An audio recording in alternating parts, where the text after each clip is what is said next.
드디어 마지막 파트, 특수상수성의 마지막 질량 에너지 동등성을 해봅시다. 자, 이 파트가 우리가 물리학에서 가장 유명한 공식이 F는 ma도 있고 E는 mc 제곱이라는 공식이 있어요.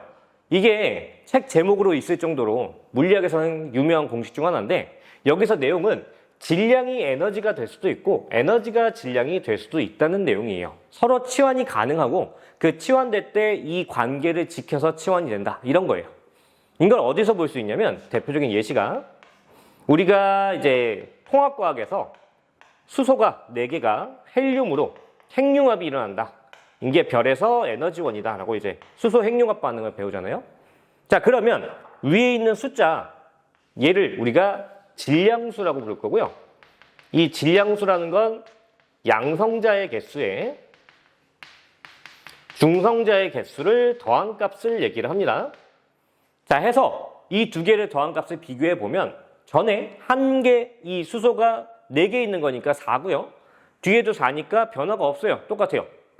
밑에 있는 이 숫자는 우리가 원자 번호지만 기억이 나죠?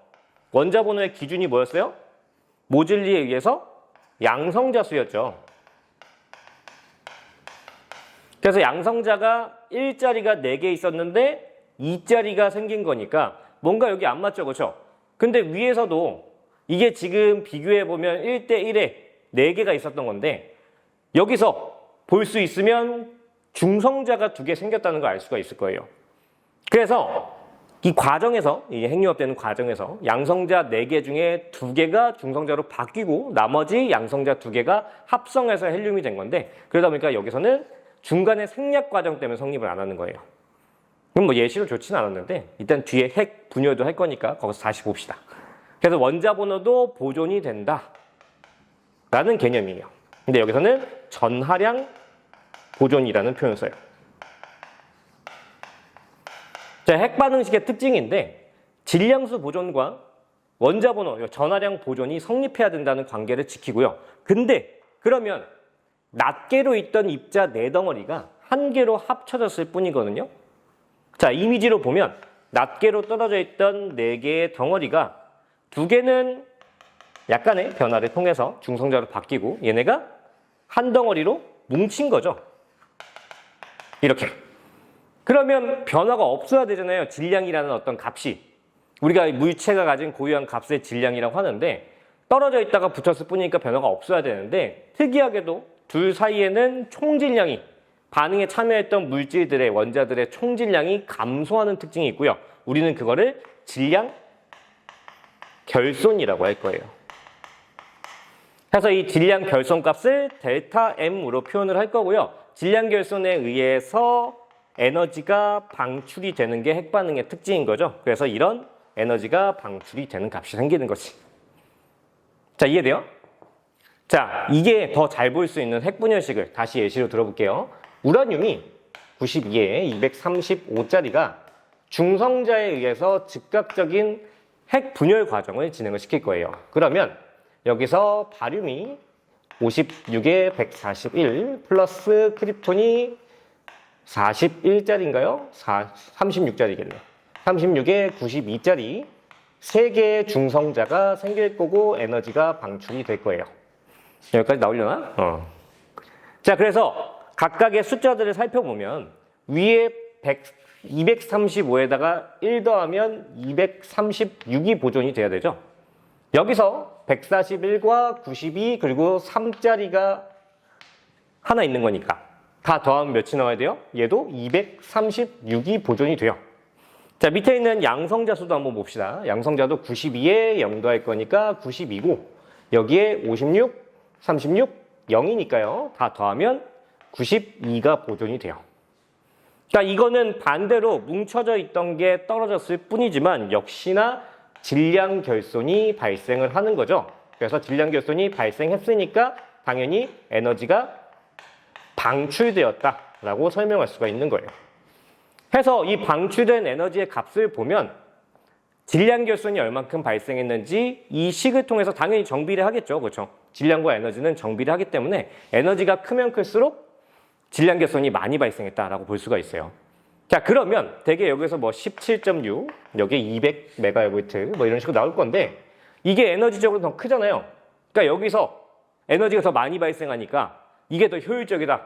이렇게 설명할 수도 있겠지만 그게 아니라 같은 양이 있다면 이 수소의 양이, 원자량이 여기 있는 우라늄만큼 똑같은 이제 뭐랄까 연료적인 측면에서 에너지원인 측면에서 같은 양이 있다면 여기가 에너지가 훨씬 더 많이 발생하는 거죠. 그래서 우리가 일반적으로는 핵 융합이 분열, 기존의 핵 반응식보다는 3배에서 4배 정도 효율성이 있다. 이렇게 설명을 합니다. 이런 것도 가끔 문제에서 물어보는 편이에요. 그래서 여기까지 하면은 여러분들이 필요한 이제 이론적인 측면은 어느 정도 충족됐고요. 약간 외전을 설명을 하자면 위에 있는 이 핵 분열식은 우리가 이제 핵 발전소라고 하는 곳에서 일어나는 분열식이죠. 그래서 여기에 추가적으로 필요한 애들 중에 감속제와 제어봉이라는 애들이 있어요. 자, 이걸 조금 설명하고 이제 마무리하면 될 것 같은데 감속제는 뭐냐면 여기서 자, 보세요. 우라늄을 지금 즉각적으로 붕괴시켰던 게 중성자인데 핵 분열 후에 3개의 중성자가 튕겨나와요. 그러면 주변에 있던 다른 우라늄이 3개가 또 붕괴를 즉각 일으킬 거란 말이에요. 그러면 그 3개가 각각 3개씩 또 붕괴를 일으키면 결과적으로는 셀 수 없이 많은 우라늄이 동시다발적으로 붕괴가 될 거예요. 그거를 연쇄 반응이라고 할 건데 연쇄 반응이 너무 지속되면 원자로가 가열되어서 이제 영화에도 있는데 멜트다운이라고 그 구조물 자체가 녹아서 핵 발전소가 뭐 터진다거나 이런 파괴되는 문제가 생기니까 걔네들을 제어를 해야 돼요. 튕겨나오는 중성자를 이 적당한 핵 분열을 유지하기 위해서 제거시켜줘야 되는데 우라늄 대신에 중성자를 흡수시켜주는 역할을 한다고 보시면 돼요. 되게 뭐 탄소봉 많이 쓰는데 그런 역할이 제어봉. 감속제는 뭐냐? 우리가 되게 이제 이거를 중성자가 가서 우라늄을 때려서 쪼갠다 이렇게 생각하는데 그게 아니라 중성자가 우라늄에 들러붙어서 불안정성을 더 증폭시켜서 스스로 쪼개지는 이런 상황이라고 보시면 돼요. 해서 중성자가 들러붙기 위해서 튕겨나온 고속의 중성자가 상대적으로 저속 상태로 충분히 느려져야 들러붙을 수가 있거든요. 그래서 조금의 뭐 물 이제 중수소에 의한 물이나 삼중수소에 의한 물로 이 튕겨나온 중성자를 느리게 만들어주는 저항의 역할을 만들어서요. 여기는 중성자를 반응을 할 수 있도록 느리게 만들어준다고 보시면 될 것 같습니다. 그래서 두 가지 역할에 대해서 가끔 문제에서 물어보니까 알고 계시면 될 것 같고요. 자, 이 파트에서 이제 최종적인 외전 자꾸 말이 추가되는데 최종적인 외전은 최대 정지 에너지를 물어봐요. 여기가 비어 있으니까 여기다 잠깐 얘기를 할게요. 이게 뭐냐면 우리가 이제 역학에서 배웠던 에너지들이 포텐셜과 이제 운동 에너지 이런 것들이 있잖아요. 그렇죠? 근데 그런 에너지들 말고 모든 물체는 질량을 갖고 있으니까 질량 그 자체 존재만으로서 얘를 에너지화 시킨다면 얼만큼 에너지가 있냐? 그래서 정지 에너지예요. 그냥 존재값의 에너지를 치환시킨다면 얼만큼 에너지가 되겠냐? 이런 개념인 거죠. 자, 근데 문제는 여기서 질량도 시간지연처럼 로렌츠 상수에 의해서 우리가 관측했을 때 더 커 보이는 상황이 생겨요. 그래서 정지 상태일 때 물체의 고유 질량이 있다면 이제 운동하게 되면 그 질량 값이 커지는 경향성이 생기는 거죠. 해서 우리가 그냥 가지고 있던 이제 물체 고유 질량을 알고 있다면 이는 mc제곱의 값의 정지 에너지를 갖겠지만 만약에 운동하게 됐을 때는 이는 감마 mc제곱의 에너지를 갖게 될 거예요. 감마는 계속 얘기했죠. 여기 로렌츠 상수예요. 그래서 로렌츠 상수의 저 앞에 V값, 이 물체의 운동하는 V값에 대해서 얼만큼 크기가 결정이 되면 그걸 mc제곱에 곱해서 최종적인 정지 에너지가 결정이 되는 거죠. 근데 이런 부분은 과거에 이제 물리학이 아니라 물리일 때는 많이 나왔지만 요즘에는 거의 없어요.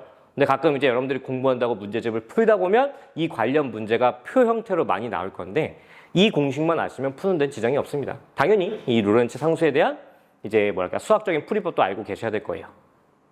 자, 여기까지 하면 이제 상대성 이론은 얼추 설명이 마무리가 된 것 같고요. 여기가 많이 어려워요. 특히나 수능 특강으로 이제 공부하는 학생들은 너무 어렵더라고요.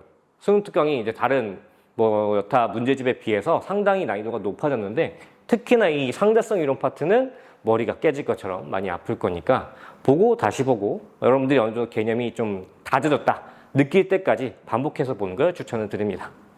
고생하셨고요. 여기서 마무리를 할게요.